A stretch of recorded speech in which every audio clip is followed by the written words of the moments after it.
Awitin natin ang God is so good.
Sila na mga karanasan ay pumulakpak sa ating Panginoon. Hallelujah. Praise God for His goodness sa ating mga buhay. Tunay nga na sabi sa mga kasulatan, ang Kanyang biyaya ay bago sa bawat araw. Ito hindi nagmamaliw, ito hindi natapos, hindi nagwawakas. Tunay nga na sa bawat araw, gumagawa siya ng mga bagong paggawa. Napakabuti ng ating Panginoon sa ating mga buhay. Purihin ang ating Panginoon. Tayo yumuko at manalangin. Hingin natin ang wisdom na nagmumula sa ating Panginoon.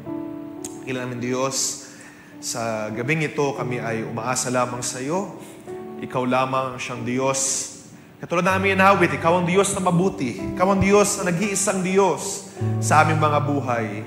Narito kami, O Diyos, mga ebidensya, mga patunay na Ikaw ay mabuti. Hindi lamang sa aming mga buhay, kundi sa buhay namin mga kapatid, sa bawat isa sa amin. O Diyos, hindi kami makakatayo sa kapisanang ito kung hindi ka mabuti na Diyos. Hindi kami makakatayo sa aming kinatatayuan kung hindi ka Diyos na kind sa aming mga buhay. Kaya Lord, bayaan namin mga buhay ay maging living testimony na Ikaw ang Diyos, na buhay na Diyos, na mabuting Diyos, na nag-iisang Diyos, na siyang, hallelujah, may control ng lahat ng mga bagay. You are a sovereign God. At sa mga sandaling ito, kami naparito, hindi sa mga sirkumstansya, hindi dahil sa kung anumang mga bagay sa kalangitan o sa kalupaan, kundi Ikaw ang nagplano nito, O Diyos, Ikaw ang nagdisenyo upang aming mga paa mapunta sa dakong ito. Kaya, O Diyos, sa gabing ito, wala kami ibang inaasahan, kundi ang iyong mga salita lamang na siya mangungusap. Katulad, O Diyos, ni Elijah, nung siya nangangailangan, O Diyos, when he was sad, when he was depressed and lonely, Lord, wala kami ibang pupuntahan kundi at your mountain, Lord. Sa iyong mga salita, kung saan ang iyong still small voice ay mangungusap. At the simplest of your voice, Lord, kami ay binibigyan ng kalakasan nito. At sa mga sandaling ito, Diyos, kinakailangan namin ng kalakasan na nagmumula sa iyong mga salita. Tunay nga, O Diyos, na wala kami mamatagpuan na kalakasan kundi sa iyo lamang. Sa iyong presensya lamang. Kaya sa mga sandaling ito, Ikaw ang siyang aming pinanghahawakan. Sa iyo lamang kami nagtitiwala sa gabing ito. Mangusap ka, kumilos ka, at bayaan, Lord, Ikaw ang siyang magbukas ng iyong mga salita sa aming kalagitnaan. Father God, I am not worthy upang, O Diyos, lahat kami, Diyos, hindi karapat-dapat sa paningin ng sanlibutan to stand in the Holy of Holies. Pero, O Diyos, maraming salamat. You have made us worthy by your blood. At sa mga sandaling ito, nakatayo kami dahil sa iyong dugo na siya naglilinis, naghuhugas sa amin. So Lord, may it be so. Continue to cleanse us. Continue to wash us, Lord, with your blood na siyang may kakayanan maglinis even at to the innermost na aming mga buhay. At payahan sa mga sandaling ito, tumayo kami na karapat-dapat, na banal, na maayos, na walang kapintasan sa iyong harapan. At tanggapin namin sa gabing ito ang mga salita mo na ikaw ang siya naghanda para sa bawat isa sa amin. Itago mo po ako sa iyong likuran, O Diyos. Even I wala magagawa kung hindi ikaw ang mangungusap at kikilos sa aming kalagitnaan. Bless each and every one of us, and bless these words na aming pag-uusapan sa gabing ito. And all of these things be brought back to you, Lord. You only deserve all these things. In your name and name alone, in the name of our Lord Jesus Christ, we pray. Amen and amen. Ating palakpakan natin, Panginoon, mga kapatid. Purihin ang ating Panginoon at malaya na po tayo makaupo sa gabing ito. Okay, so first of all, good evening. Salamat sa biyaya natin, Panginoon, na pinagkaloob niya sa bawat isa sa atin. At salamat sa biyaya ng Diyos na patuloy na sumasama sa atin wherever we go. Mula sa ating mga kapatid na nag-testify mula sa Masbate, kahit sa ating mga nandito lang nag-stay, kahit saan tayo pumaroon, ay ang Diyos ay kasama natin at hindi tayo pinaabayaan.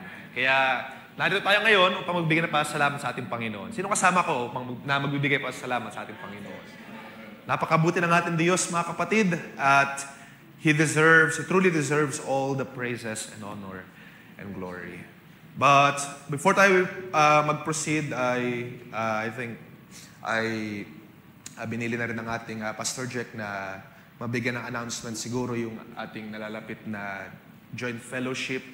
At siguro papauna ko na lang para later on ay dire-diretso tayo sa salita natin, Panginoon. And mamaya si Brother Sam ay magbibigay ng ilang details sa ating transportation. So ang ibibigay ko lang po na paunang announcement ay yung sa magkakaroon tayo ng per church na expense sa ating joint fellowship na amounting sa around 8,500. Dahil po dyan, kaya kinakailangan po natin magkaroon ng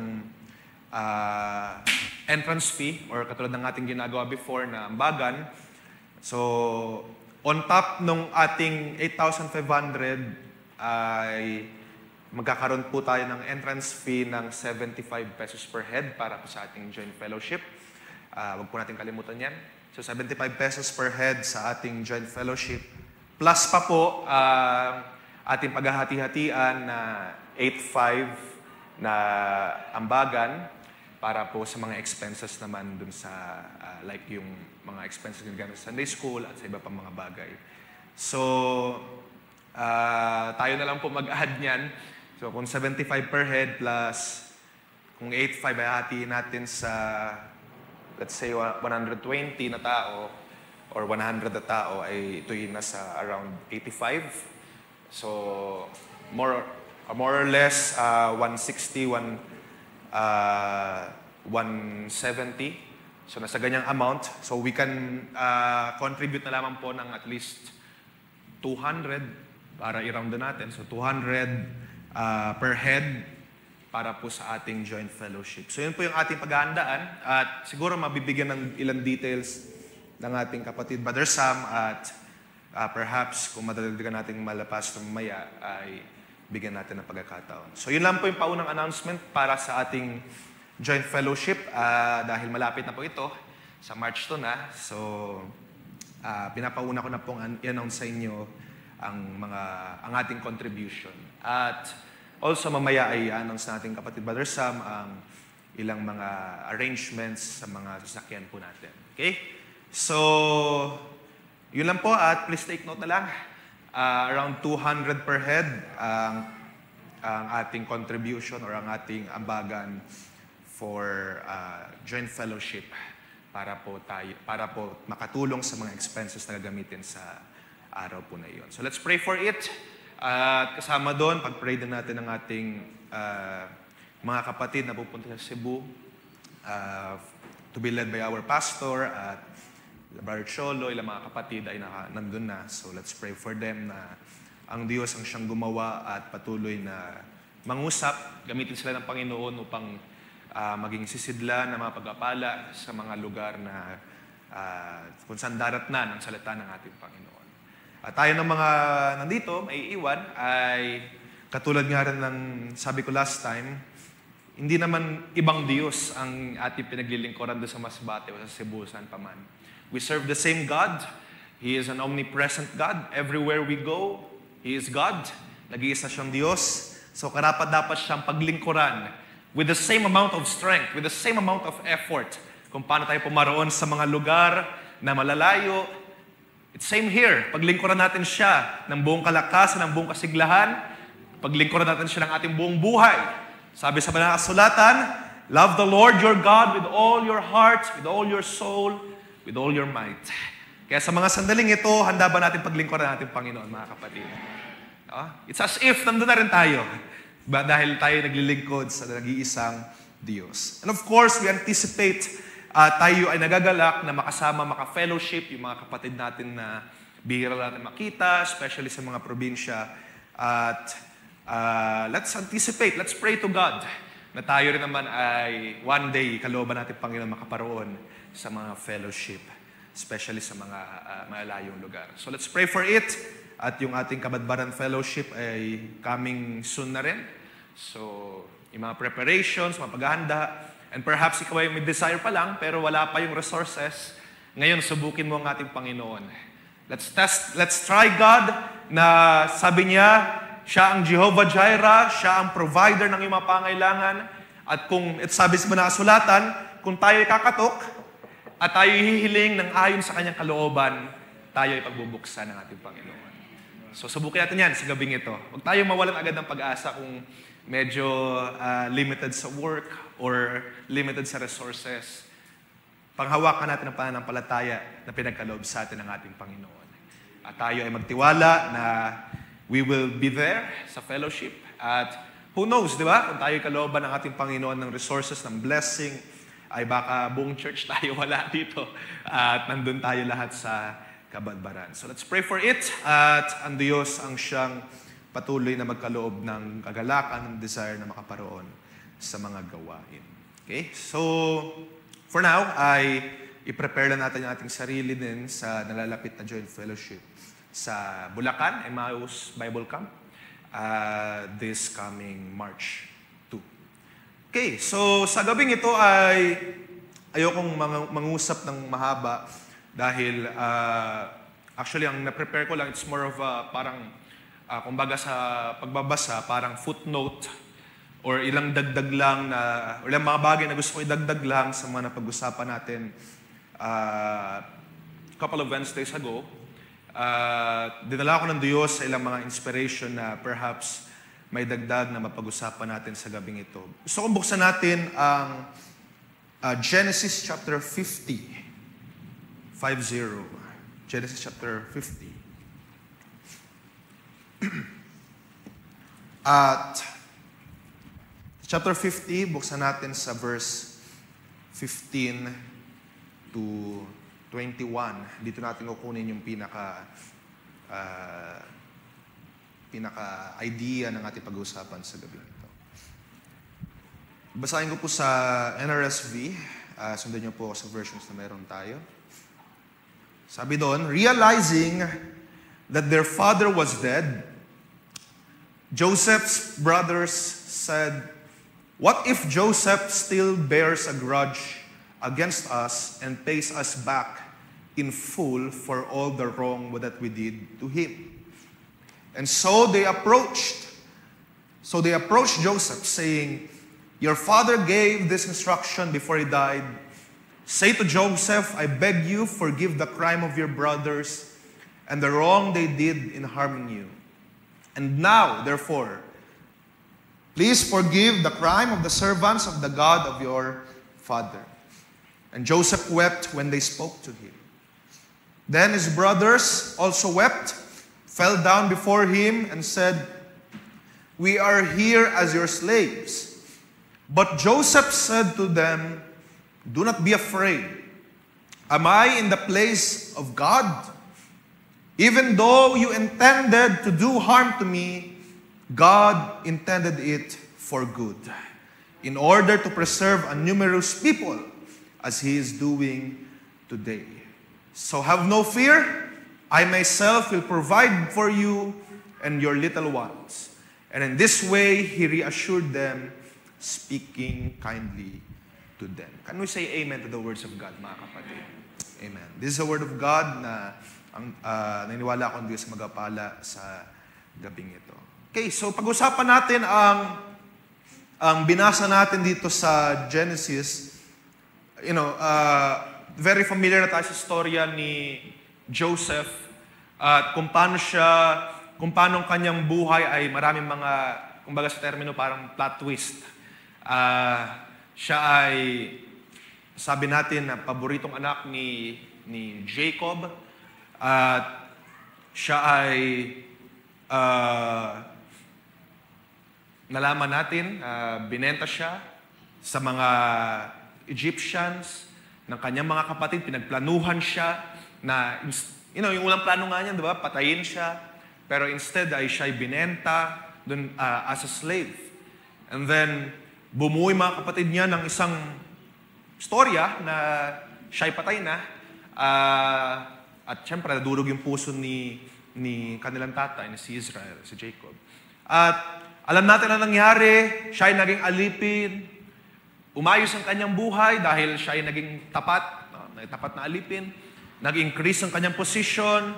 And then, siya ay binlackmail. Siya ay, kumbaga, dahil nga ayaw niya dun sa asawa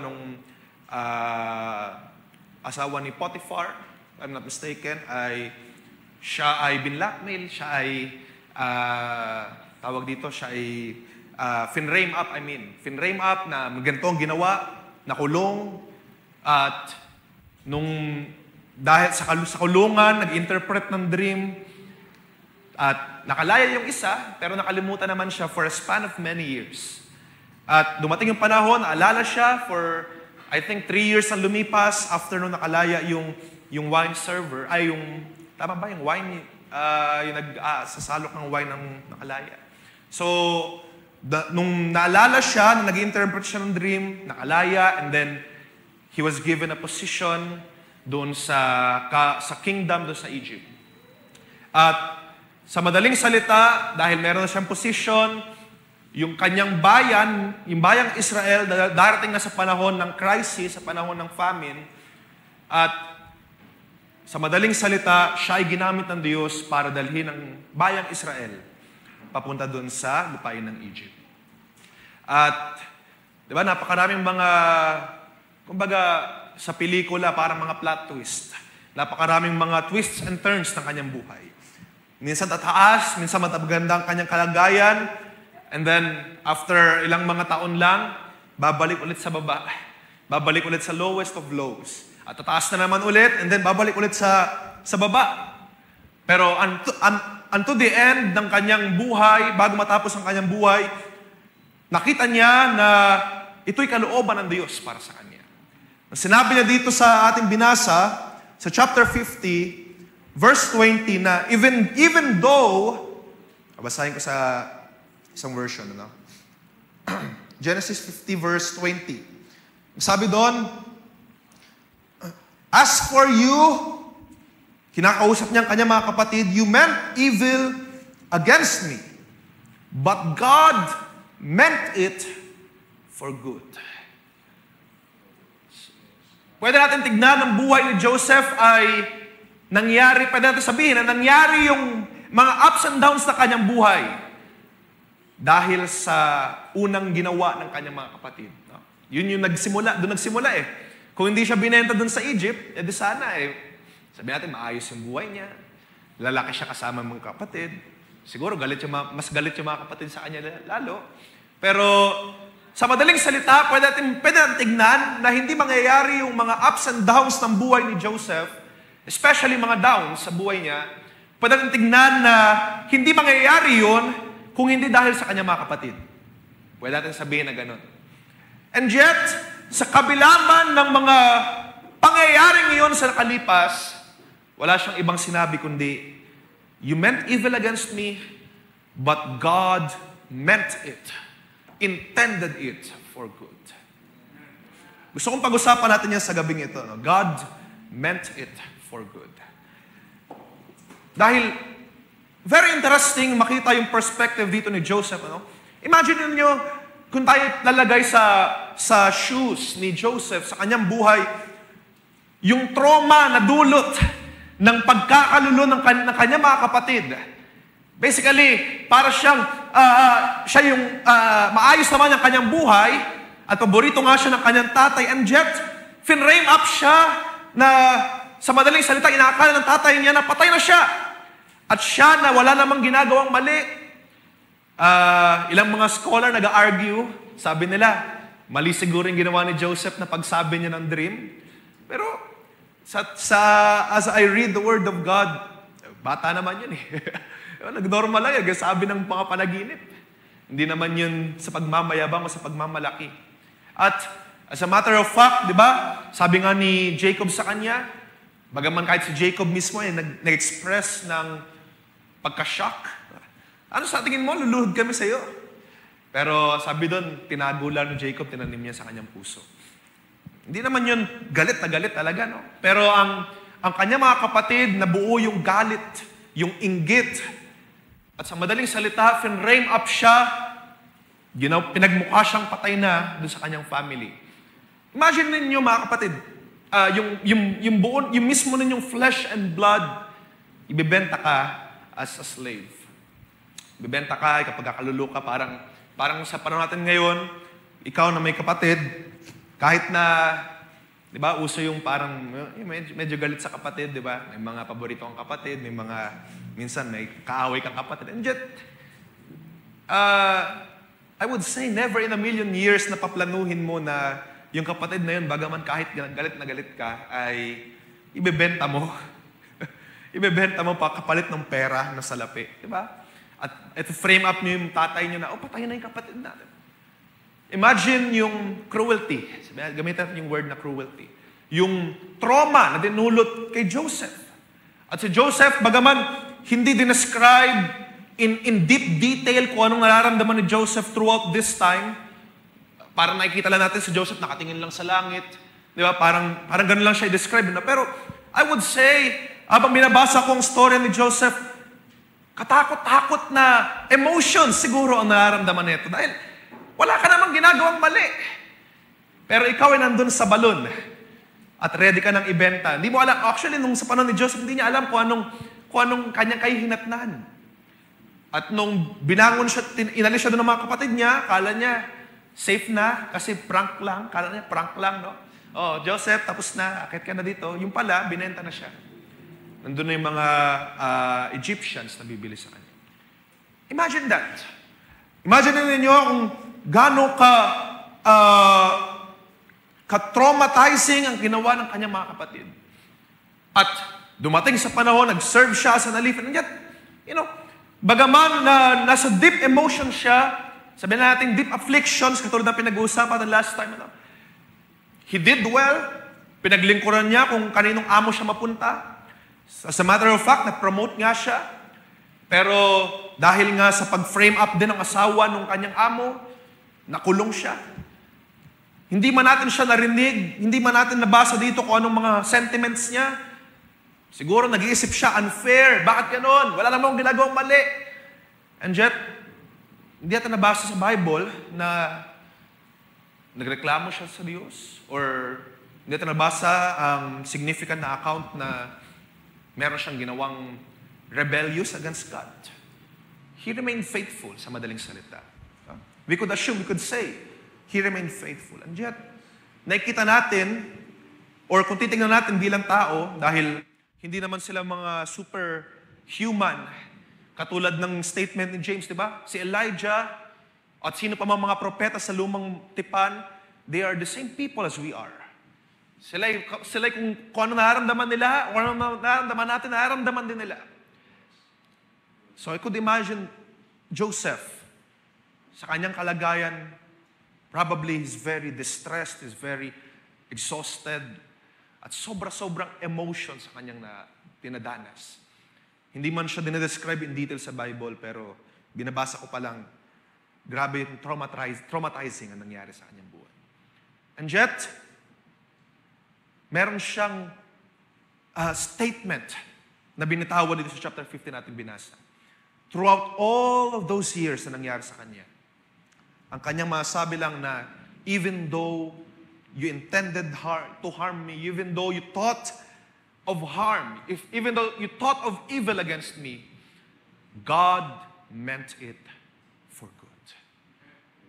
Inisip niya na, yung lahat ng kanyang pagsusumikap, lahat ng kanyang mga afflictions, God meant it for good. At nung binabasa ko ito,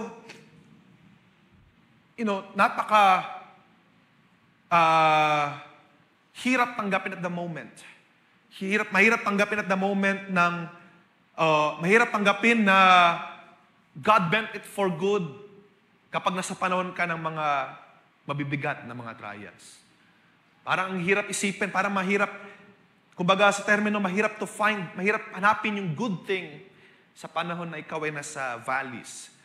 Mahirap hanapin yung purpose, mahirap hanapin kung anong dahilan, bakit nangyayari ito, ganito, ganyan. And yet, ang kanyang state of mind, state of heart, sabi ni Joseph, God meant it for good. Pupunta natin yan in a little while. Gusto ko lang bigyan ng context yung Genesis chapter 50 dahil, of course, as time goes by, alam natin, di ba, yung dinala ni Joseph, si Jacob, at ang kanyang mga kapatid, yung mga buong bayang Israel. Yung buong bayan ni mag-anak ni or sambayanan ni Jacob, dinala niya sa bayang or sa Egypt. At dumating yung mga taon, si Jacob ay namatay. At dito sa binasa natin sa verse 15, yung kanyang mga kapatid, dahil patay na nga si Jacob, naisip ng kanyang mga kapatid na baka si Joseph ay maghihiganti na dahil wala na yung tatay nila, wala nang para bang pipigil, wala nang control kay Joseph. Naisip ng kanyang mga kapatid, siguro ito na yung panahon, maghihiganti na ito sa atin. Noong una, bait-bait Pero ngayon, baka pabayarin na sa atin ng buo yung mga ginawang kasalanan. Kaya alam niyo ginawa nila, sabi dito, sila ay pumunta kay Joseph at sabi dito, your father gave this instruction before he died. Alam niyo ba, binabasa kung kung meron bang binanggit dito si Jacob talaga sa kanyang last will. Wala naman sa Bible. So, we could also say na gumawa ng storya ito mga magkakapatid na to. Dahil sa sobrang takot nila, pumunta sila kay Joseph. Alam mo ba, sabi ni tatay, patawarin mo na kami. Patawarin mo na kami kasi maraming nga kaming ginawa sa iyo masama, pero patawarin mo na kami Sabi ni tatay yun bago mamatay. Binigyan ng detail yung last moments ni Jacob, pero wala naman nabanggit doon na iniwan niya yun, binili niya yun. It could be na binanggit niya na hindi nasulat sa Bible, or it could also be gawa-gawa lang ng magkakapatid dahil sa sobrang takot. Yeah, possible. Na yung kanyang mga kapatid, out of fear, na sila'y gagantihan ng masama ni Joseph, gagawa sila ng storya na sabi ni tatay, magbati na tayo. Sabi ni tatay, hindi na tayo. Wag mo na kaming gantihan, patawarin mo na kami. And dahil sa kanilang takot, out of their fear, sabi doon, lumuhod sila kay Joseph. Kami ay mga alipin mo. Gagawin namin kung anong mga nais mong ipagawa sa amin. They made up a story. Yun yung isang side, yung pwede natin tignan. They made up a story para palubagin yung loob ni Joseph. And yet, yung kanyang kapatid, si Joseph, hindi niya nakita yun. Hindi niya nakita na, ito mga kapatid ko talaga, pasaway, kukulit. Marahil nagpa-flashback sa kanya maraming mga eksena sa kanyang buhay. Pero, what is said, even though yung mga bagay na nangyari sa nakalipas, you meant it for evil. You intended it for evil. Yan, hindi niya, kumbaga sa termino, hindi niya pinlastik ang kanyang mga kapatid. Itong mga ginawa niyo sa akin, this is evil. You meant it for evil. Pero, ang daladala niya sa kanyang puso. But God meant it, intended it for good. Hindi lamang para sa aking kabubuti, kundi sabi doon, if you will read yung next lines, hindi lamang sa aking kabubuti, hindi lamang sa kabubuti ninyo, kundi ng buong bayan. Dinala ako dito ng Diyos para, sa madaling salita, maligtas yung buong bayan. Hindi lamang ito basta turned for good. Gusto mong pansin nyo na maigi, no? Hindi lamang ginawa ng Diyos na mabuti. Ang ginamit na word dito, He meant it for good. He did not just turn it for good. Para makakarinig tayo ng mga termino, di ba, na what was meant for evil, God turned it for our good. Parang ginawa ng Diyos yung masama, ginawa ng Diyos na mabuti. Pero I want to look at this at ginamit yung salitang meant. Ibig sabihin doon, talagang ang purpose ng Diyos, He meant it for good. Kahit na yung mga mangyayari sa iyo ay negative at hindi pleasing, hindi appealing sa iyong paningin, sa iyong pakiramdam, God meant it for good. Ang kanyang purpose, ang kanyang intention ay para sa ikabubuti mo. Hindi niya tinransform yung masama into good. Nakuha ninyo? Hindi niya tinurn yung isang bagay na evil for good. But that thing, it has been always for your good. Para lagi sa ikabubuti mo, it is intended for your good. Pansinin niyo na maigi yan. God meant it for good. Hindi lamang niya basta tinurn yung situation around. Hindi lamang niya basta binago yung sirkumstansya na yung dating masama. Ngayon, sige, dahil sobra-sobra na yung masama na nangyari sa iyong buhay, papagandahin ko naman. No! He have always meant it for good. Nakita niyo yun? Purpose niya, ang nakita ni Joseph, which I believe na inspired by God, nakita ni Joseph ang kanyang buhay. Maraming ups and downs, maraming mga valleys, mga panahon na siya nag-iisa, mga panahon na siya nalulumbay. Pero hindi to, God turns yung mga bad things to good. He has always meant it for good. Inisip talaga agad ng Diyos. Sabi ni Joseph, I know ang plano ng Diyos. It has been always for good. Kung titingnan natin yung, maganda rin makita yung word na ginamit dyan, if you would read yung King James Version, ginamit yung meant. Meant. He has meant, even though you thought of evil against me, God meant it for good. Yung meant na ginamit dyan ay merong Hebrew word na koshab, which means to, literally, to weave. Or yung pagbuo ng mga crochet, embroidery, pagbuo ng tela ng isang garment. To weave. Or to fabricate. Pag sinabi nating to weave or to fabricate, kaya nga yung, papasanin yung word na fabricate, di ba? Nagmula, yung pinaka-root word niyan ay fabric, sabihin sa pagbubuo ng tela, parang pagkatahi hanggang makabuo ng garment. Which implies na what Joseph said ay, nung pagtahi ng Diyos ng kanyang buhay, nung pag-ayos ng Diyos ng kanyang buhay, yun at yun talaga, it has been always for good. Hindi ito transform. Yung hindi transform yung masama papunta sa mabuti. Nung tinahi ng Diyos ang buhay ni Joseph, it has been always for good. Nung binuo yung buhay, it has been always for good. Nakikita ninyo? So, ganun yung pananaw ni Joseph, yung nakita niya, despite ng kanyang mga bitter na pangyayari sa buhay niya, nakita niya, nung binuo ng Diyos ang aking buhay, it is for good. Nung finrabricate ng Diyos ang aking buhay, it has been for good.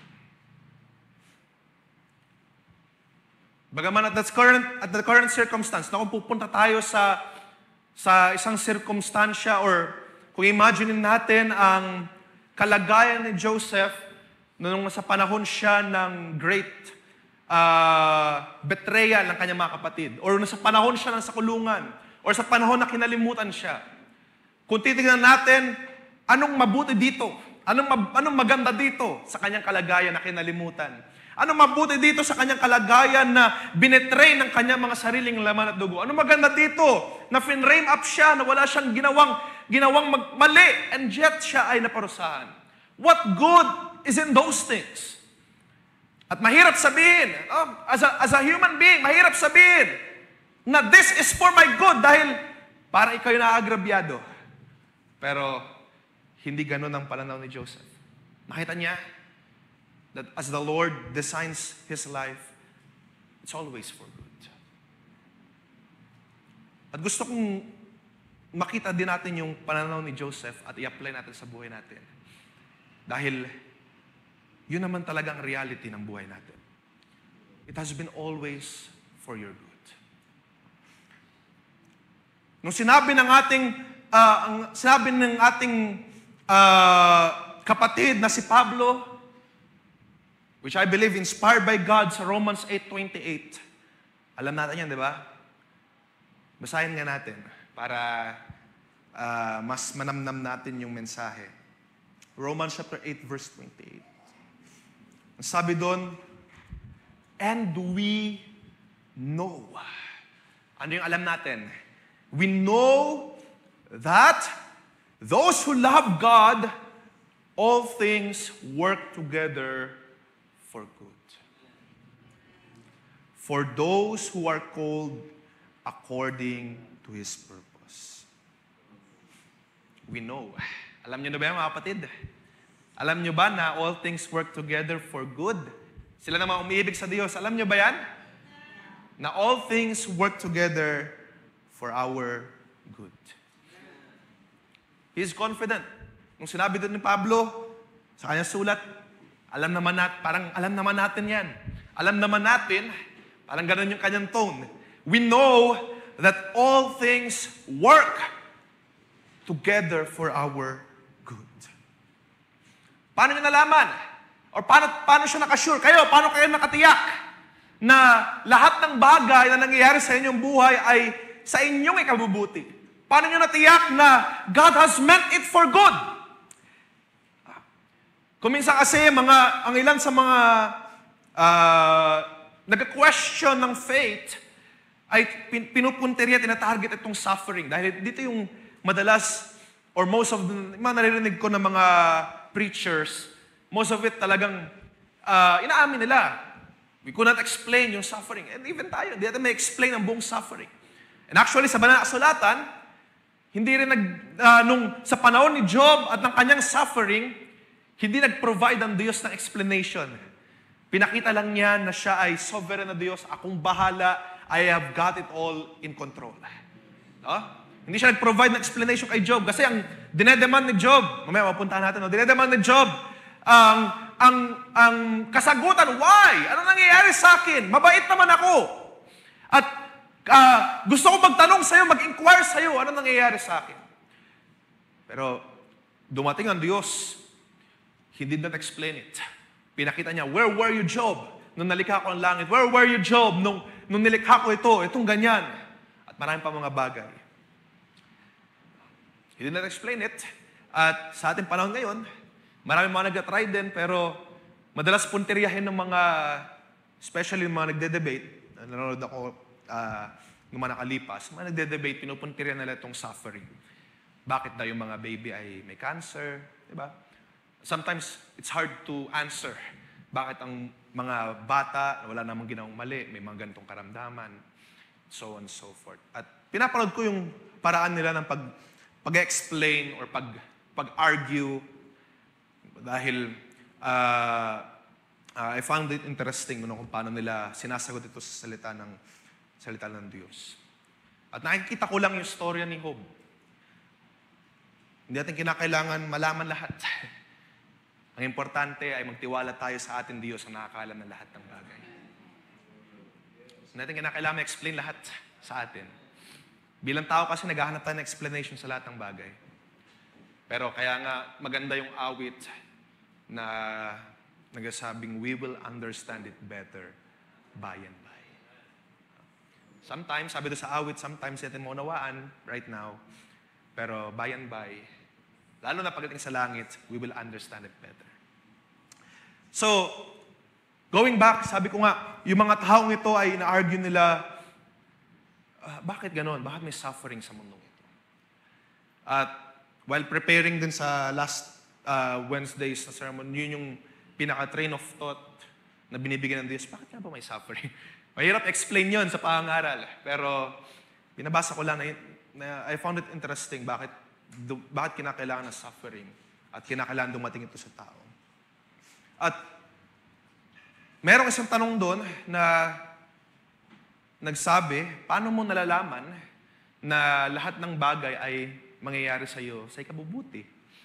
Paano kung wala naman palang Diyos? Sabi doon sa nag-argue. Paano kung wala naman palang Diyos at yung mga nangyayari sa iyo ay wala lang palang dahilan? Ganun yung kanyang tanong, ano? So, tayo mga kapatid, how can we know? How can we know for sure that all things work together for good? Sa atin makukuha yung confidence katulad ng sinabi ni Pablo. We know! Kahit na mga nangyayari sa kanyang buhay, we know Paul, ang kanyang buhay, tinastify nga niya, di ba, na shipwreck siya, hinahunting siya, wala siyang permanent na tulugan dahil may mga naghahunting sa kanya. And yet, ang kanyang expression ay ito, we know that all things work together for good. Alam natin yan. Hindi lamang basta alam, and I believe sa gabing ito, ang bawat isa ay makakapagsabi, hindi nyo lang basta alam na all things work together for good, kundi naranasan ninyo na all things work together for good. Okay? At kung sakali maghanap ng reason why, bakit natin masasabi na all things work together for good, abante lang natin ang onte sa verse 32. Ang sabi doon, verse 31, what then shall we say to these things? If God is for us, then who can be against us? He who did not spare His own Son, but gave Him up for us all, how will He not also with Him graciously give us all things? Now, kung ano yung idea? Kung ang Diyos hindi niya pinagkait ang kanyang bugtong na anak, sa tingin ninyo mga kapatid, sa paanong paraan na hindi niya ibibigay ang anumang mga bagay na inyong hilingin at idalangin sa gabing ito? Kung ang bugtong na anak niya, hindi niya pinagkait, paano pa kaya yung mga blessings? Paano pa kaya yung mga pangangailangan natin, mga kagalingan sa inyong mga karamdaman? Kung yung mismong anak niya, bugtong na anak, begotten son, the only begotten son. Diba? Sa panahon nila Abraham at ni Isaac, ganun din yung dilemma, yung pangyayari, no? Yung sinasabi ni Abraham na only begotten son dahil ito yung anak niya sa pangako. Kahit nandiyan si Ishmael, ignore yan. Dahil ito yung anak sa pangako si Isaac, sinasabi ni Abraham, this is my only begotten son. At nung darating na sinabi, hiningi ng Diyos ang buhay ni Isaac.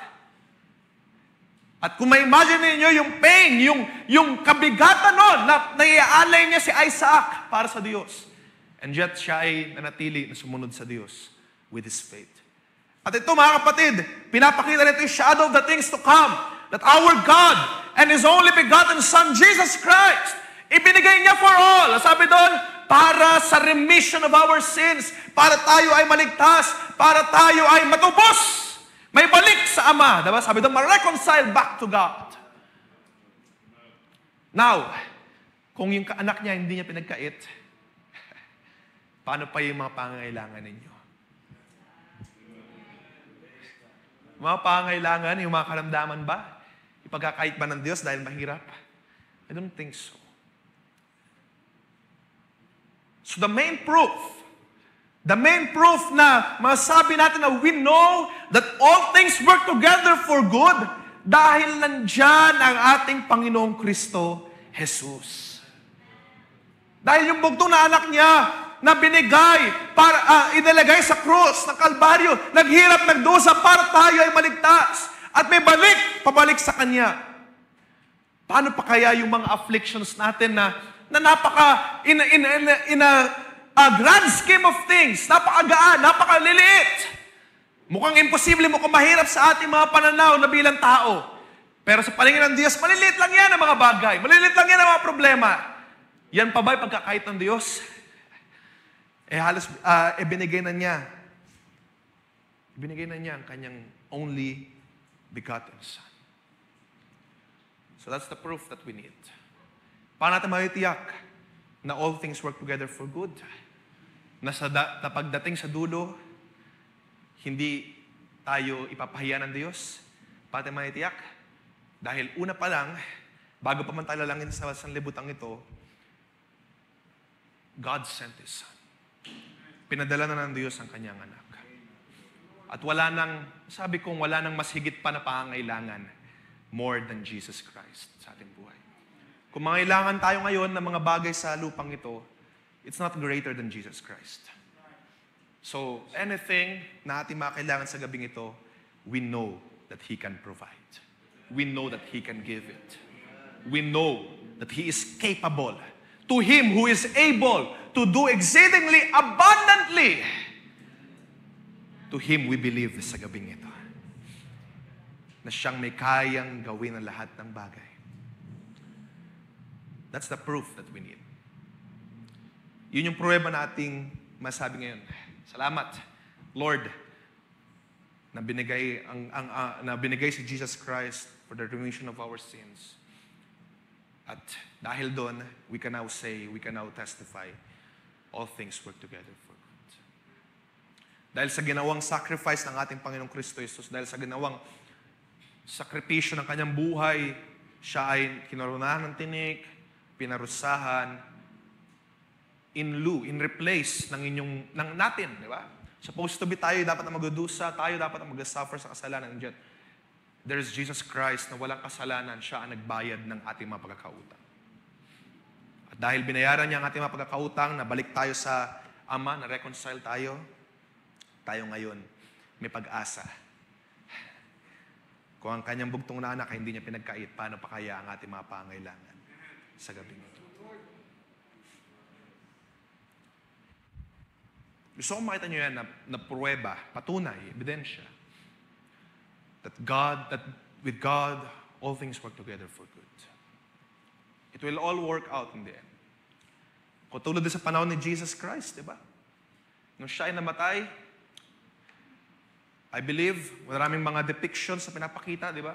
Marami tayong marinig na kanta or mga analogy na si Satanas ay nagagalak nung namatay ang ating Panginoong Kristo Jesus. Pero little did he know na nung on the third day siya ay nabuhay, hindi lamang siya nag-iisa. Kasama niya yung mga Old Testament saints, kasama niya ang susi ng libingan, at wala na nagawa ang kamatayan sa kanya. Yung pagtatagumpay ay taglay-taglay na niya, at hindi lamang siya ang nagtaglay nito, kundi ang bawat isa sa atin. Diba? So, all things work together for good. Yun yung great testimony nun. Kaya sa gabing ito, kung may mga pinagdaanan tayo, pwede natin panghawakan yan. All things work together for good.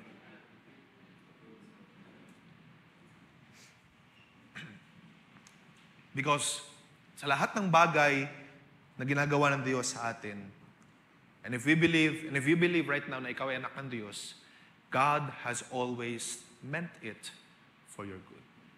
Ang kanyang intention, ang kanyang intended na gawin sa'yo, sa iyong buhay. Kaya ganito ang buhay mo, kaya ganito ang mga karanasan mo, kaya ganito ang mga nangyayari, kaya ganito kabigat or kagaan ang iyong buhay. Because for your good.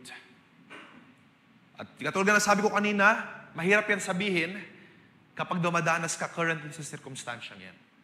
Mahirap humanap ng liwanag kapag ikaw ay nasa kadiliman.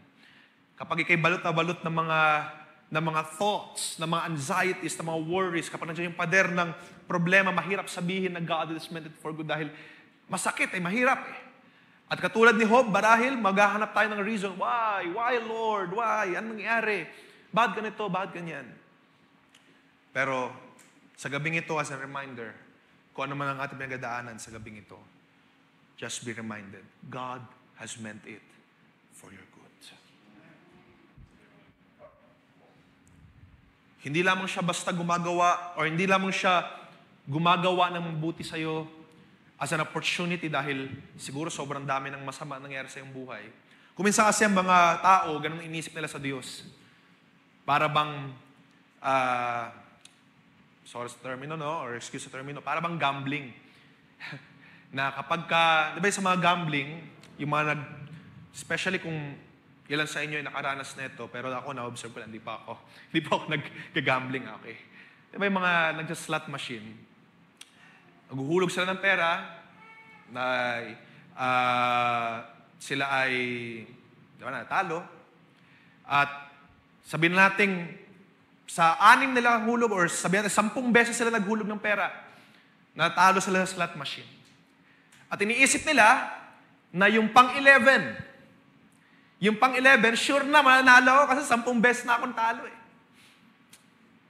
Yun yung tinatawag sa mundo natin na gambler's fallacy. Akala nila, mas sure win kapag maraming beses ka natalo. At kung minsan ang mga tao, ganun iniisip nila sa Diyos. Kapag mas marami ng mga masamang nangyayari sa buhay natin, iniisip natin na parang God will turn it into something good. It can be, pero that's not necessarily the case. Dahil una sa lahat, ang Diyos, sabi ko nga, ang Diyos ay sovereign sa lahat ng mga bagay. Hindi dahil may 10 talo ka na, ay bibigyan ka na ng Diyos na isang pampasaya, pampagala. That is not necessarily the case. Katulad na sa buhay ni Job. Natalo na siya sa buhay niya dahil nawala ang kanyang mga anak, yung kanyang mga resources. At nung nangyari yon, ay, di ba, nalungkot siya. Una namatay ang kanyang mga, I think, namatay ang una ang kanyang mga resources. Nireport sa kanya. Siyempre, nalungkot siya. At sumunod na balita, namatay ang kanyang mga anak. Out of a whirlwind, lahat sila namatay. Nalungkot siya, nalumbay siya. At pwede natin isipin, perhaps, dahil marami ng mga nangyari malungkot sa ating mga buhay, gagawa na ang Diyos ng maganda kasi ita-turn around niya ang sitwasyon. Pero hindi. Nangyari, nagkasakit pa siya. Tapos hindi pa natapos doon. Sinumpa pa siya ng kanyang asawa. Or sinabihan siya, sumpay mo na yung Diyos mo. At mamatay ka na. You see, iniisip ng mga tao na God will turn it around. Yung mga problema at mga kalungkutan natin, kapag kasunod-sunod yung mga kalungkutan, it will be turned around. Pero that's not necessarily the case. Kung minsan, darating pa yung even more. Mahirap tanggapin. May kalungkutan ka na nga, minsan darating pa isa pang problema. May problema ka na nga na hawak, sometimes darating pa yung isa pa. And another one. And another one. Pero katulad na pag-usapan natin last time, ang Diyos, hindi Kanya bibigyan ng isang pagsubok na hindi mo makakayanan. Hindi Kanya bibigyan ng sirkumstansya o ng kalagayan na hindi mo kaya. At kapag ka dumating sa panahon, nabibigay ka na at susuko ka na, sabi doon, God has also provided a way for you to escape. May escape route. Para kung sakaling bibigay ka na at talagang di mo na kaya, then it's time to go out. At matapos na yung pagsubok. You see? Pero wag nating i-assume always na kapag may streak ng bad things, ay may good thing na mangyayari. Of course, God can do that. Pero what I want na ipakita sa inyo sa gabing ito, ang Diyos ay sovereign. Alam niya ang kanyang ginagawa. Okay? Kung sakali man na may bad thing na mangyari sa'yo, and then, kinabukasan, bad thing ulit nangyari, it's all right. Alam naman din sa kanyang ginagawa. He knows what He's doing. No? Kung sakali makabasa ka, wala na yung project, terminated na kayo, and then bukas, meron na naman another client mo, wala na rin. Then, God is in control. It's all right. He will not turn it around. Huwag ka mag-alala. Ang Diyos ang may control lahat ng bagay. Even more promise, even greater promise, na pwede mong panghawakan sa gabing ito. Huwag natin isipin, no, na He will turn around, He will turn our frown upside down. That is not always the case. Sometimes, sunod-sunod yung problema. Pero don't worry. God is sovereign. God is in control. Okay? So ganun na ang kalooban ng Diyos. Ganun ang sovereignty ng Diyos. Katulad nga ng nakasulat sa Isaiah, talagang ang ating kaisipan na hindi tulad sa kaisipan ng Diyos. Ang ating mga daan na hindi tulad sa daan ng Diyos. Ibang pamamaraan niya, kumbaga sa termino, ibang style niya. Huwag natin gayahin sa style natin. Na kapag sunod-sunod na talo, parang gulong ng buhay, aangat naman. Hindi po ganun. Kundi, mas dakilang pangako ang gustong ipakita ng Diyos. Siya ang may control ng ating buhay. At huwag ka mag-alala, yung pag-control ng Diyos, hindi yan para sirain ka or para i-destroy ka. Hindi pinahintulot ng Diyos ang mga nangyari kay Joseph para mapunta siya sa kapahamakan, no? Para mauwi siya sa depression, sa kalungkutan, and then kamatayan. Na para bang walang nangyari, para bang walang fruit, walang resulta, walang good purpose. What happened to Joseph's life ay may kita ngayon at matutunan din natin as we go on sa mga trials at mga pagsubok. Nung sa panahon na si Joseph ay nasa kasaganahan na, sa panahon na para bang climax na patapos ng kanyang storya, nakita niya lahat ng mga pangyayari, mga bad things. It has been always for good. Kaya sa mga sandaling ito, kung dumaraan man tayo sa mga trials o sa mga pagsubok, God has always intended it for good. Hindi lang niya basta i-flip around yung sitwasyon. Dahil sobra-sobra na, kawawa ka naman, babaguhin natin yung sitwasyon mo, papasayahin na kita. Hindi ganun ang Diyos. He's always in control. He knows what He's doing. He allows na kung may mangyayaring mga bagay na kabigatan, He allows it, He purposes it for your good. Ang kalooban ng Diyos, ang plan ng Diyos ay para sa ating kabubuti. Remember yung story ni Job? We will just reference it in the concern of time. Yung story ni Job, alam natin ang conversation sa langit, and yet si Job walang kamalay-malay doon na mayroong conversation nangyari sa langit. It came all of a sudden sa kanyang perspective. Sa paningin ni Job, para bang bigla-bigla na nangyari, may sunod-sunod, sunod-sunod na mga pangyayari sa kanya. Alam niyo mga kapatid, hindi lamang basta tinurn ng Diyos yung kanyang unfortune or yung mga kalungkutan niya into something good. Hindi basta binago ng Diyos yung kanyang buhay. You know what? God has always meant it for good sa buhay ni Job. Kahit na mahirap tanggapin, pinahintulutan ng Diyos na siya ay pahirapan, parusahan, resources wala, mga anak wala, asawa wala, kaibigan din, ganun din. And yet, God has always meant it for good. Ang hirap na tanggapin, di ba? Knowing yung mga nangyari kay Job, knowing na ganito kabibigat yung mga nangyari sa kanya, at kaya nga si Job naghahanap ng reason, rhyme or reason, why? Ano nangyari sa akin? Pero pinakita ng Diyos ang kanyang sovereignty sa buhay ni Job. Kamagalala, Job, ako naglikha na lahat ng bagay na ito. Ako ang may control sa lahat ng iyong buhay. Because God has always intended it for good.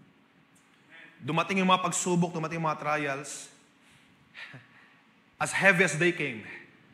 At mahirap sabihin, para bang, iisipin natin, parang masama ba ang Diyos? Kasi inalaw niya na mahirapan tayo o masubok tayo ng mga ganito kabibigat na mga trials. Pero God has always intended it for good. Hindi lamang niya basta binago yung sitwasyon. Purpose talaga niya yun. Plan talaga ng Diyos yun. He has always meant it for good. And it will always work for the good of those who love the Lord. At yun yung dapat natin panghawakan. Alam niyo sa dulo, ito na lang yung ating babasahin. Sa Job chapter 42. After ng rebuke na ginawa ng Diyos kay Job, if you have time, pwede niyong basahin chapter 39 nata yun, or 38. Lumabas ang Diyos after ng discussion ng mga magkakaibigan, after silang i-rebuke ni Elihu, lumabas ang Diyos, pinakita ng Diyos ng kanyang sovereignty. On the last chapter ng Job, chapter 42, nangusap ang Diyos kay Job eh. Nasaan ka, Job? Ang ginawa ko to. Alam mo ba to? Alam mo ba kung paano ko to ginawa?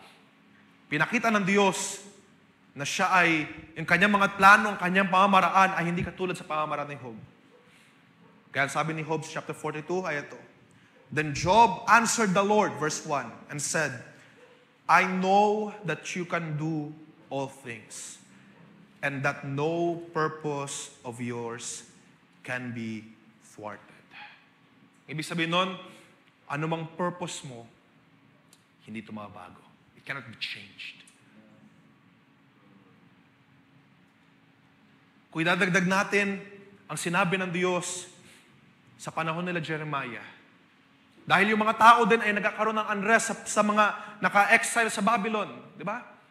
Naka-exile sila. Gusto na nilang umuwi. May mga testimony nga sila na, how can we sing in the Lord's song in this foreign land? Paano kami magsasamba? Paano kami magpupuri sa Diyos sa lupain na hindi naman amin? Gusto na nilang umuwi.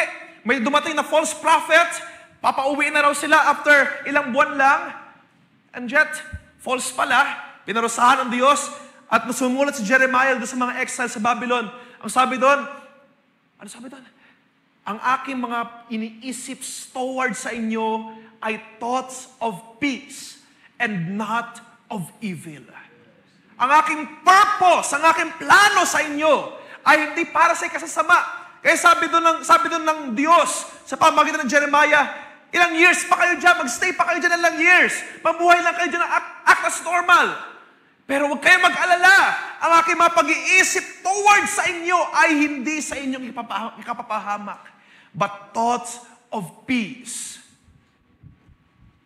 You see, di ba kung tayo lang, parang gusto natin pauwiin eh. Pauwiin sa lupain nila. Kung mabait ang Diyos, di ba? Sabihin natin, kung mabait ang Diyos, dapat pinauwi na sila. But no, God has a plan. And His purpose cannot be thwarted. Hindi ito mapipigilan, hindi ito ma-stop. May plan ng Diyos, you have to stay there for a while. Pero huwag kayo mag-alala, ang comforting na sinabi ng salita ng Diyos, the thoughts that I think toward you ay hindi para kayo ipahamak dyan. Mag-stay lang kayo dyan sa lupain ng Babylon, pero hindi para mapahamak kayo. But thoughts of peace. Thoughts of your welfare. Para sa ikabubuti, para sa ikaayos ninyo, para sa inyong good. The thoughts that I think toward you are for your good. To give you, sabi doon, unexpected end. Isang expected na dulo. Anong expectation na sa dulo? Makakauwi sila sa lupain nila. You see that? Ang mga thoughts na iniisip ng Diyos towards sa inyo lahat, mga kapatid, ay thoughts of peace, not of evil. Hindi sa kasasama ninyo. Kaya kung i-allow ng Diyos dumating sa inyo ang mga problema na nasa kanyang kaisipan, pilano niya sa iyo yan, it's not for evil. It's for your own good. It's for our own good. At yun yung pwede natin panghawakan, na after netong mga pagsubok na ito, God has designed it for our good. Nakatulad na sa bayang Israel, sila ay magsasuffer for 40 years sa lupain ng Egypt. Pero palalabas sila doon, hindi talunan, but with great possessions. Nakuha ninyo mga kapatid, He has always meant it for good. Pinlano talaga ng Diyos yan para sa ikabubuti natin. Now, because God has meant it for good, dahil ang Diyos, lahat naman nangyayari sa inyong buhay, He has meant it for good. At kapag kanyang sinimulan yan, sabi sa Philippians, di ba? Kanyang tatapusin yan. He who began a good work in you will be able to complete it in you. So kapag magandang inisip sa'yo ng Diyos from the start, which I believe so dahil tayo mga anak ng Diyos, before the foundation of the world, you are in His mind. Kahit anong mga nangyari sa atin in the past, it has been always for your good. Kapag ina-adapt lahat ng mga pangyayari sa iyong buhay, makikita mong resulta, it has been always for your good. And because He has meant it for good, ilang mga bagay na gusto kong iwan sa inyo sa gabing ito bago tayo magtapos. Dahil iniisip niya mga bagay ang ating buhay for good, dahil ang ating buhay ay always for good, even in bad times. Kahit na sa mga panahon na mga valley, sa panahon ng kalungkutan. Dahil kapag dumating ang mga bad times, sa mga panahon ng problema, panahon ng depression, ng napakabigat, diba? Sabi ko nga, mahirap makita yung liwanag, mahirap makita yung for good na sinasabi ng Diyos. Pero ito ang mga bagay na gusto kong makita natin na pwede natin gawin at magagawa natin kahit nasa panahon tayo ng mga valley, sa panahon ng kalungkutan, sa panahon ng kabigatan. Kung mabalikan natin Genesis chapter 50, I want to focus a couple of things here. At babalikan natin mamaya yung Romans. So before we close, ay basahin natin to. Look at this. So Genesis chapter 50, dahil ang pananaw ni Joseph na lahat ng bagay, kahit na iniisip mo or ginawa niya ito sa akin out of evil, you thought it for evil, but God meant it for good. Tignan niyo to. Sabi sa verse 21, so do not fear. I will provide for you and your little ones. And thus he comforted them and spoke kindly to them. Sabi ko nga, traumatizing yung ginawa ng kanyang mga kapatid kay Joseph. Hindi to biro, hindi to simple. At kumbaga, kung titingnan natin sa paningin ng tao, parang sabi natin, may valid reason, diba? Bilang tao, may valid reason para ikaw ay magalit, para ikaw ay magkaroon ng puot sa iyong mga kapatid. And yet, nakita natin, siya ay pinatawad. What is that? Dahil God has meant it for good, even sa panahon ng kalungkutan, kabigatan, sa panahon ng bad times, you can always express your love.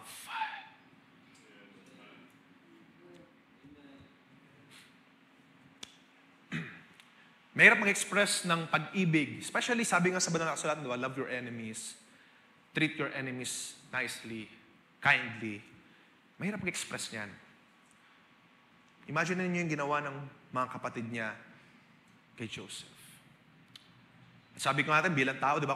Kung susukatin lang natin, parang may valid reason na magalit si Joseph, huwag silang pansinin, isnab, ignore. Kasi yun yung ginagawa ng mga tao sa ating panahon, di ba? Kapag meron ka nagawang mali, markado ka na, at kapag dumating yung panahon na sila yung nangailangan, ikaw yung, di ba? Hindi mo mamamarkahan mo siya eh. That's the human nature. Pero what we can do, mga kapatid, dahil nakita natin sa banal na kasulatan, by the grace of God, nakita natin yung ating buhay, God has meant it for good. So let's say, may mga kaaway ka. At in an unfortunate case, may kaaway ka na mga kapatiran. Sadly speaking, sometimes may mga circumstances, dumating ng ganyan. At masabi mo na nagkaroon kayo ng away, katulad sa storya nito ni Joseph. You know what? Even sa panahon na ikaw ay na-persecute, even sa panahon na ikaw ay nahihirapan, or kung let's say wala kang kaaway, pero ikaw ay nasa matinding mga problema, nasa matinding mga trials, even on bad times, dahil alam mo ang Diyos ang may control sa lahat ng bagay, you can express your love. And we must express our love. Kahit na napakabigat ang dinulot ng kapatid ni Joseph sa kanya, nakita natin dito yung kindness, yung pagpapatawad, yung pagpapalubag ng loob. Di na niya binalikan yung mga nangyayari sa nakalipas. Hindi na niya binilang towards them na dahil masama kayo sa akin, papalayasin ko kayo. Hindi niya binilang na na dapat bumawi siya. Sige, maging alipin kayo kahit for a day lang para makabawi kayo sa akin. No.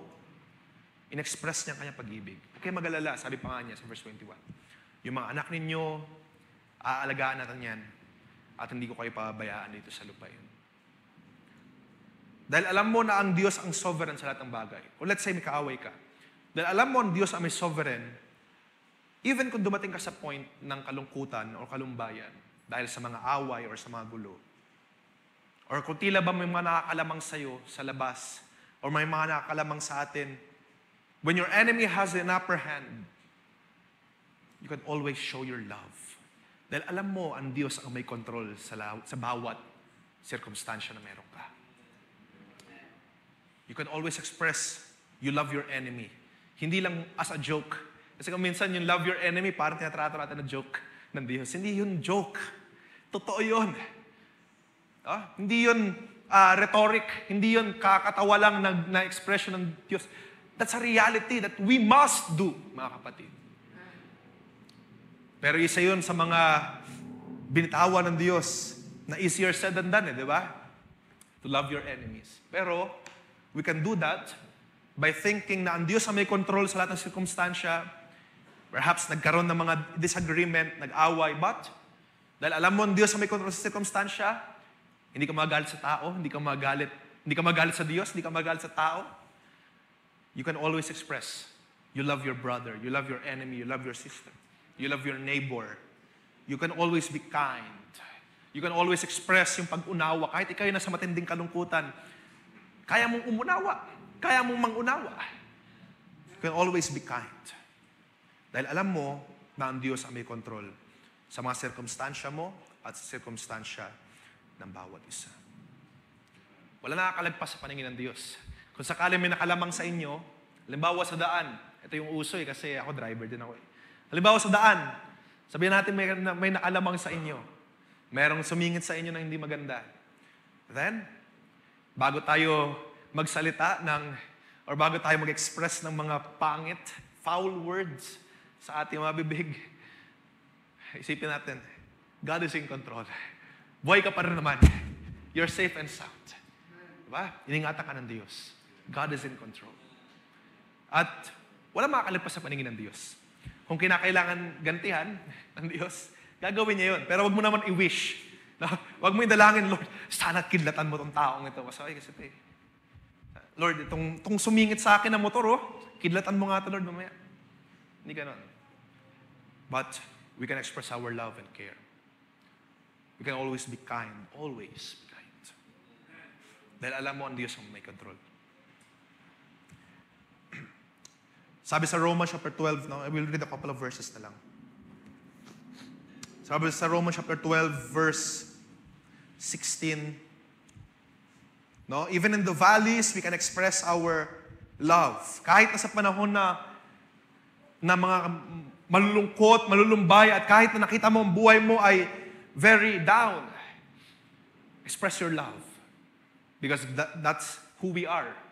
We are persons na inibig ng Diyos at pinagkalooban ng Diyos ang kanyang pag-ibig. So we can love one another. Sabi sa Romans chapter 12, verse 16, live in harmony with one another, do not be haughty, but associate with the lowly and never be wise in your own sight. Verse 17, repay no one evil for evil. Dahil alam mo ang kalooban ng Diyos.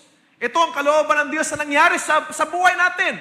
At kapag ka tinulot ng Diyos na may makagawa sa iyo ng masama, don't repay him evil. Don't pay him evil. But sabi doon, give thought. Sa bawat gagawin mo, bawat salitain mo, give thought. Pag-isipan mo muna to do what is honorable in the sight of all. So sa bawat actions mo, kung galit ka, let's say galit ka dahil sa mga unfairness na nangyari sa iyong buhay. At siya yung dahilan. Alalahanin mo muna, ang Diyos ang may control ng iyong buhay. Ang Diyos ang may control ng bagay na ito. Kaya nangyari ito dahil tinulot ang Diyos. At ang Diyos, sabi doon, sa binasa natin kanina, He has meant it for good. Kaya instead na magpapasubmerge tayo sa galit, sabi dito, give thought. Pag-isipan muna to do what is honorable, what is right in the sight of all. Sabi nga dito sa verse 18, sabi ni Paul, if possible, so far as it depends on you, sabi ni Pablo, depende naman sa inyo yan eh. Kayo bahala. So far, it depends on you. Pero if possible, live peaceably with all. Okay? Sabi sa verse 21, lakawin natin. Pero yung verse 19, verse 20, we can read that. No? Yung kaaway mo ay pakainin mo kapag naugutom, painumin mo kapag nauuwaw. Pero sabi sa verse 21, do not be overcome by evil, but overcome evil with good. Okay? Huwag tayong papatalo sa kasamaan. Huwag tayong papagapi sa kasamaan. Siguro marami madaan natin next time. Alam nyo ba sa mga pain na pinapahintulot ng Diyos, sabi nga natin, di ba, pinag-uusapan natin may purpose ng Diyos sa pain. Pero alam nyo ba, may purpose din yung kaaway. Kaya may mga nangyayari dun sa pain natin. Katulad ng story ni Job, babalik na naman tayo. Di ba may purpose yung kaaway? Anong purpose niya? Para ipakita na si Job sumasamba lang sa Diyos dahil mayaman, dahil may resources. Yung enemy, yung accuser, also has a purpose sa mga pains na kanyang kinokos sa iyong buhay.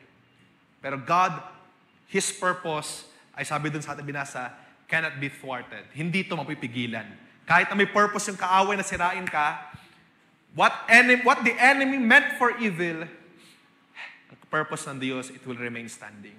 Ang purpose ng Diyos ang mangyayari sa iyong buhay.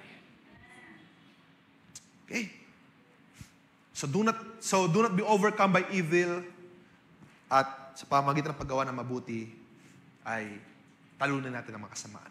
Kalawa, dahil alam natin na ang Diyos ang may control, ang Diyos sa lahat ng sa ating buhay, He has meant it for good and not of evil, we can trust Him. Sa panahon ng mga kalungkutan, ng mga kalumbayan, right now, kung may mga pinagdaanan tayo, mountains and mountains of debt, mountains and mountains of problems, mountains and mountains of trials.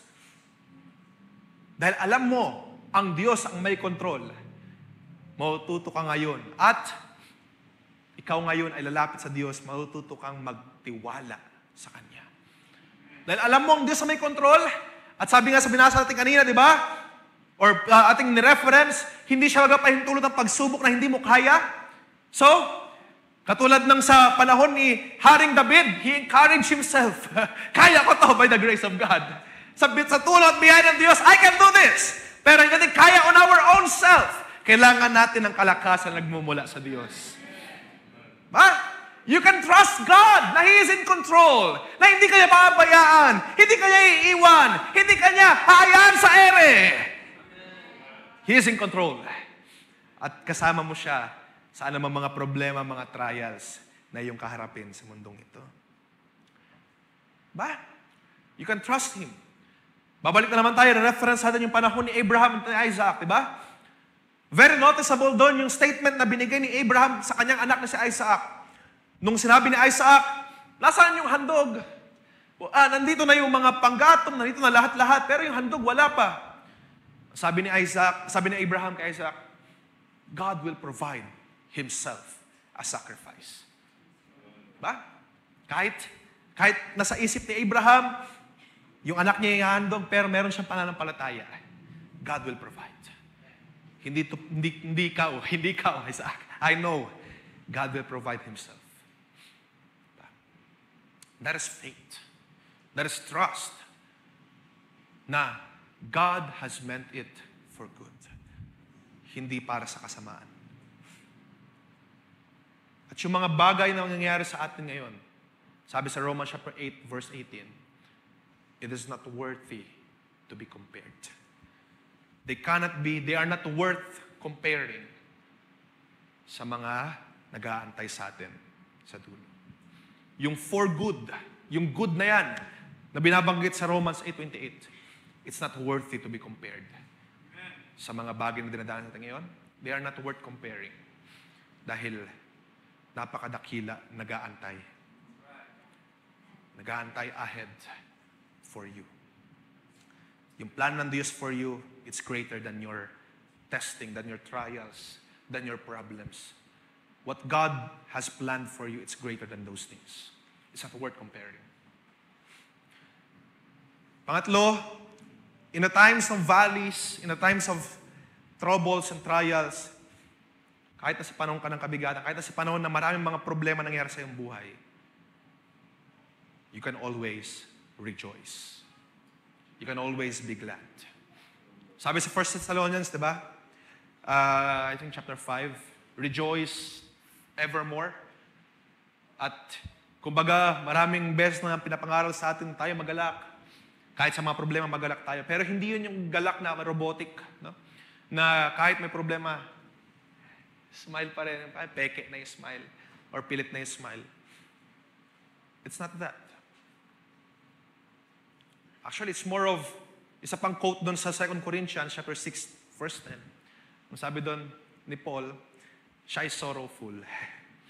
Pero, always rejoicing. It's more of that. Hindi robotic. Kung minsan may mga sorrows na dumarating sa atin, it's all right. But, it should not hinder yung kagalakan natin in God. Hindi dapat siya mapigil. Yung pag-serve natin sa Diyos, yung paglilingkod natin sa Diyos. We are sorrowful, totoo. Malungkot tayo, malumbay tayo. But always rejoicing. Because, sabi sa isang awit, I am rejoicing night and day.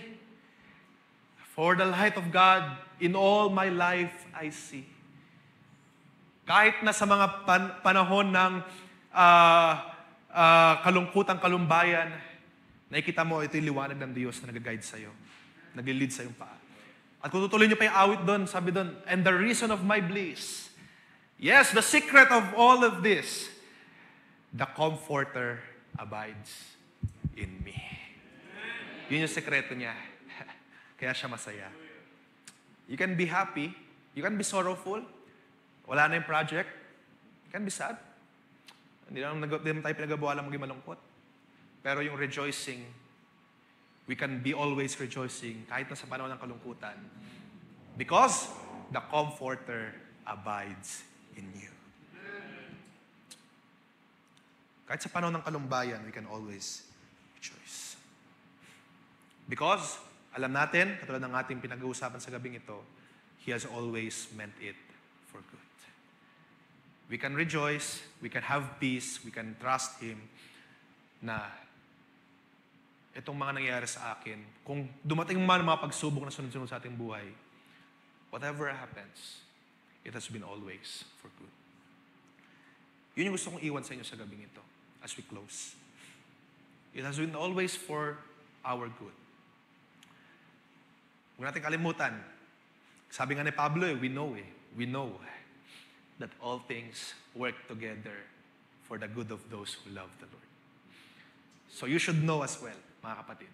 We should know as well, all things work together for good. Ang kanyang thoughts that He thinks towards you, sabi sa Jeremiah, it's not of evil, but of hope, of welfare, of peace, to give you, sabi doon sa isang translation, to give you a future, to give you hope.